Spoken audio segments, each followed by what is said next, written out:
On raconte qu'il y a des centaines, voire des milliers de mustangs sauvages, symbole vivant de l'esprit des pionniers du Far West, qui arpentent les terres de l'ouest des États-Unis. Le mustang d'Amérique est un animal d'une beauté particulière, un animal authentique et à mes yeux, mystérieux. Mais ces dernières années, l'histoire que l'on racontait le plus souvent, l'histoire la plus fascinante, c'était celle de l'étalon noir.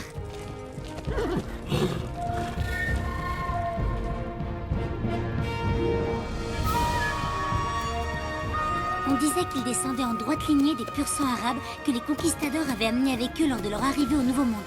D'autres disaient que c'était un cheval fantôme, que l'on ne pouvait ni voir ni entendre, mais qui venait faire main basse sur les juments des troupeaux de la région. Et qui, la nuit, les emportait très loin de là. Je crois qu'il s'agissait en fait de Nuage Noir, le célèbre gagnant du derby qui s'était échappé le jour où l'Union Pacific Flyer avait déraillé dans l'est du Nevada. Mais quelle que fût la vérité, pour nous, ce cheval mythique, c'était tout simplement l'étalon sauvage.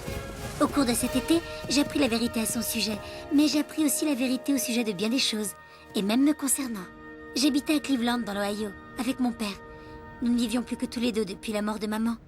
Je sais combien sa disparition fut difficile pour moi, mais je n'avais jamais mesuré combien elle avait été difficile pour lui. Tu as pris ton appareil photo?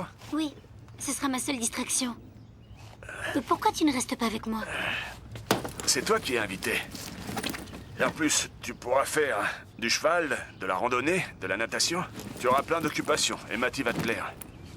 Parce que c'est ton ancienne copine? C'est une vieille histoire, mon ange. C'était il y a 25 ans, tout ça. Écoute, il y a aussi une fillette de ton âge. Ça te fera une copine. Oh, génial. Une copine du fin fond du Nevada. Du fin fond de l'Utah. Elle doit penser que je suis une pimbèche